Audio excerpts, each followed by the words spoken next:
décembre, le jour de son anniversaire, je décide de lui souhaiter. De là, on recommence à se parler et notre complicité revient comme si on n'avait jamais coupé contact. Tout est super jusqu'au jour où il m'invite à son match de volley. J'avais fait du volley. Énorme red flag. Énorme red flag. Je pourrais... Tout sport implique un Tout ballon. sport, on est des gamers, c'est plus safe pour plein de raisons. Et ses coéquipiers m'apprennent que la semaine d'avant, il avait invité une autre meuf. J'étais comme ça. Donc je prends sur moi et je lui demande des explications.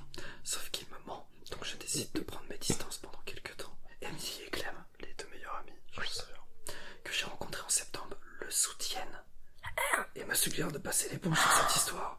Là, C'est pas tes potes. C'est Vraiment pas tes potes. Mais n'importe quoi, j'ai jamais entendu une aberration pareille. C'est bon, là je suis rentré dedans là, j'ai envie de savoir la suite. Elles me disent que c'est sûrement un malentendu et que ce serait bête d'en arrêter là et qu'en soi il a rien fait de mal.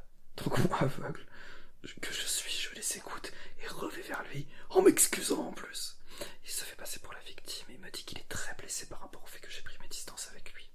Il dit que je suis une sorcière. Enfin bref, le mec m'insulte ouvertement, mais moi je garde la pêche et je décide de continuer avec lui. On passe 2 mois formidables, mars-avril. Un soir, alors que j'étais à une soirée avec Emily et Clem, et Crasseux, le mec du coup, une fille que je connais pas vient me voir. Elle me pose des questions sur Crasseux, notamment si c'est mon mec, en le pointant du doigt. Ah ouais, ça sent mauvais déjà là. C'est comme les fameux DM que tu reçois, genre...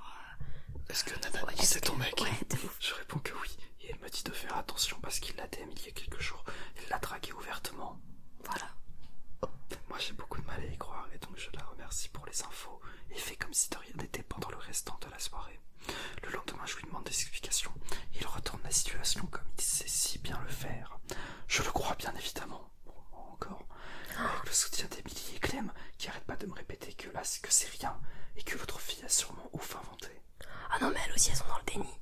J'ai lu la fin et du coup je me suis spoil. Mais du coup à mon avis elles sont tellement habituées à ce que les mecs se comportent comme des énormes chiens avec elles. À mon avis tu vois elles passent l'éponge sur plein de trucs sauf que bah de A à Z c'est